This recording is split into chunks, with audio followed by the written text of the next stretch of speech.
System international units for volume के बारे में बात करते हैं, यानी कि ऐसा सिस्टम जो इंटरनेशनली बनाया गया है, डिफरेंट जो है इसमें क्वांटिटीज़ के यूनिट्स को मेजर किए गए हैं। इसमें से एक जो है वो वॉल्यूम का जो है वो यूनिट है। यहाँ हमें एक कंटेनर से नज़र आ रहा है और ये एक स्पेसिफिक मेटल का बना हुआ है, धात का बना हुआ है। इसके ऊपर लिखा हुआ है यूएस लिटर नंबर 46 और ये national museum of American history के अंदर जो है इसको शामिल किया गया है।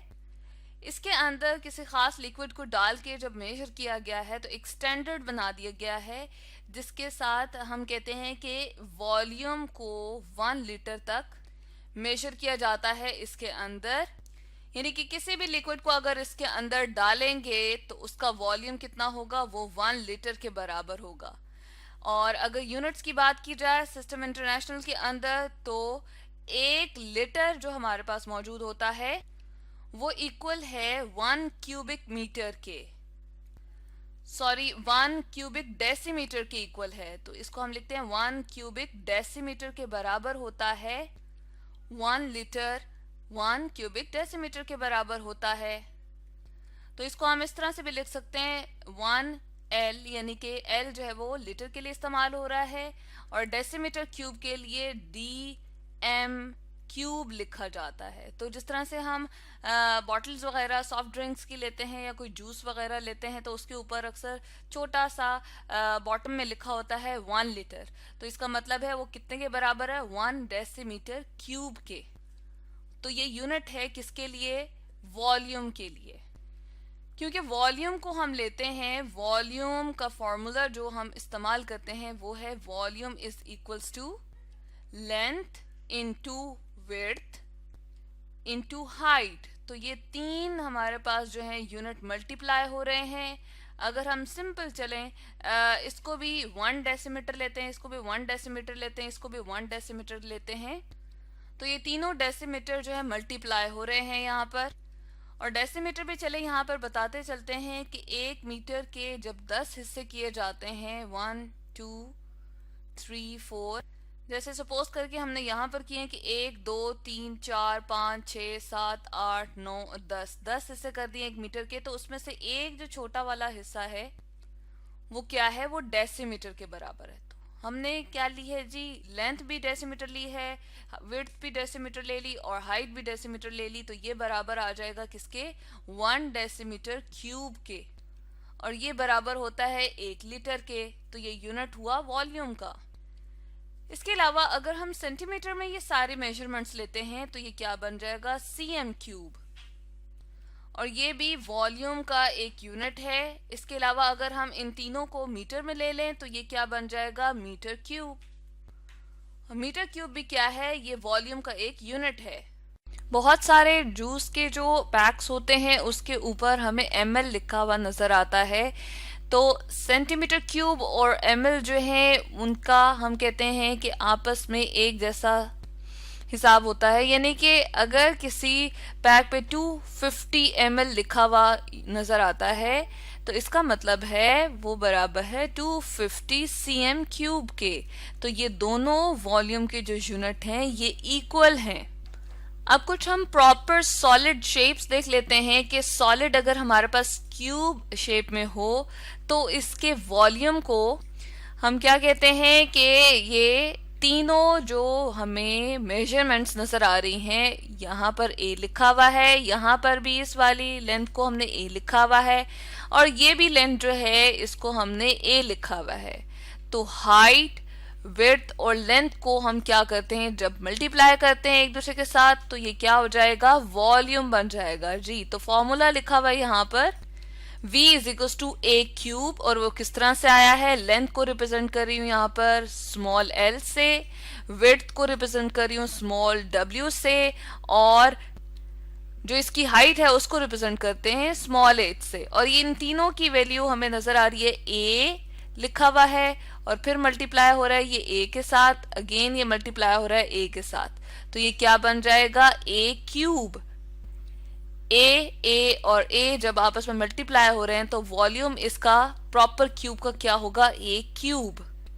अब इसी की जगह अगर हम मीटर ले लेते हैं, 1 मीटर कंसिडर करते हैं किसी भी एक लेंथ एक मेजरमेंट को, इसको भी हमने 1 मीटर कंसिडर किया, इस वाले को भी 1 मीटर, और ये जो ऊपर हाइट जा रही है इसको भी 1 मीटर। तो ये क्या बन जाएगा, ये बराबर होगा मीटर क्यूब के।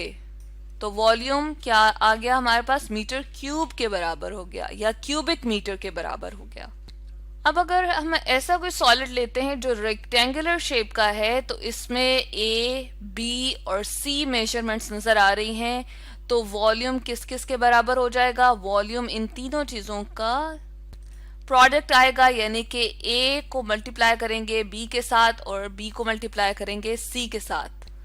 यानी कि जब लेंथ, विड्थ और हाइट को मल्टीप्लाई किया जाता है तो ये तीनों मेजरमेंट्स आपस में क्या होंगी, मल्टीप्लाई होंगी, और वॉल्यूम हमारे पास क्या आ जाएगा, ए, बी और सी। यानी कि ए, बी, सी इन तीनों को हमने क्या किया, आपस में मल्टीप्लाई किया है।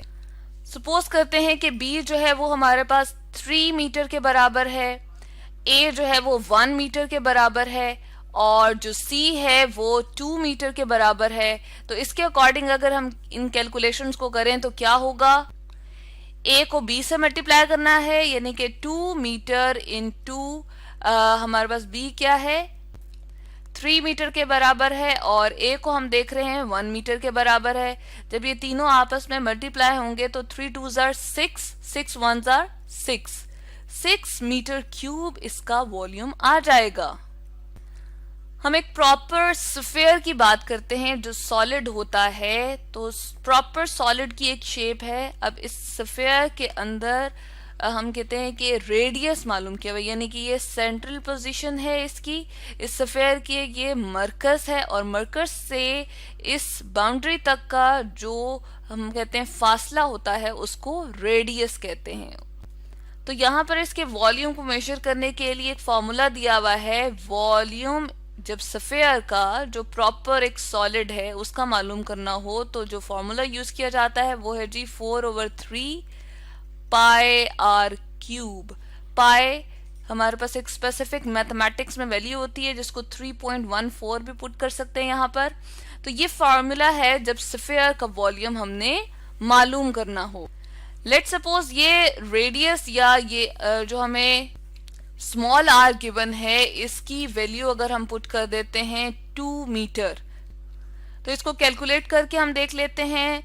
2 का हमने क्या लेना है, यहाँ पर क्यूब लेना है। तो 2 का हम क्यूब जब लेते हैं 2 रेज़ टू द पावर यहाँ 3 हम कर रहे हैं, क्यूब आता है जी 8।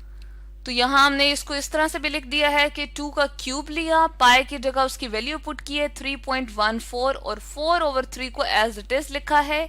तो हम कैलकुलेट कर लेते हैं। 2 का क्यूब लेने से 8 आता है, इसको मल्टीप्लाई करेंगे 3.14 के साथ, तो ये आया आंसर। अब इसको मल्टीप्लाई करते हैं 4 के साथ तो ये आ जाएगा आंसर, और इसको डिवाइड करते हैं 3 के साथ तो 33.4 मीटर क्यूब इस स्फीयर का वॉल्यूम आ गया है। प्रॉपर सिलेंडर यहाँ पर मौजूद है जो एक सॉलिड है। सॉलिड अगर इस शेप में हमारे पास मौजूद हो डेली लाइफ में तो हम इसका वॉल्यूम एक फॉर्मूले से मेजर करते हैं। ये सेंटर से लेकर यहाँ तक का डिस्टेंस जो इस सर्कुलर पार्ट में हमें नजर आ रहा है ये रेडियस है, यहाँ पुट किया हुआ है, और इसकी ये जो ऊंचाई है इसको हाइट यानी कि स्मॉल h से रिप्रेजेंट किया है। तो इसके लिए फॉर्मूला है v = pi r square h। इसको यूज करते हुए हम सिलेंडर जो कि ठोस हमारे पास आम रोजमर्रा जिंदगी में सिलेंडर फॉर्म में कोई ठोस इस्तेमाल हो रहा हो तो उसका वॉल्यूम हम इस तरह से मेजर कर सकते हैं। इसके साथ साथ यहाँ कोन हम देख रहे हैं, अगर इस फॉर्म में कोई सॉलिड मौजूद है तो ये सर्कुलर पार्ट जो हमें नजर आ रहा है, हिस्सा नजर आ रहा है, इसका यहाँ सेंटर से लेकर बाउंड्री तक का जो फासला होता है उसको हम क्या कहते हैं, रेडियस। तो रेडियस यहाँ पुट हो रहा है, और यहाँ से लेकर इसकी इस नोक तक जो हिस्सा है या ऊंचाई होती है उसको हाइट यानी कि स्मॉल h से रिप्रेजेंट किया जाता है। और इसका फॉर्मूला क्या है, v = 1/3 pi r square h। इसको हमने यहाँ लिख दिया है v = 1/3 pi r square h। तो इस तरह से किसी भी कोन का हम वॉल्यूम फाइंड आउट कर सकते हैं।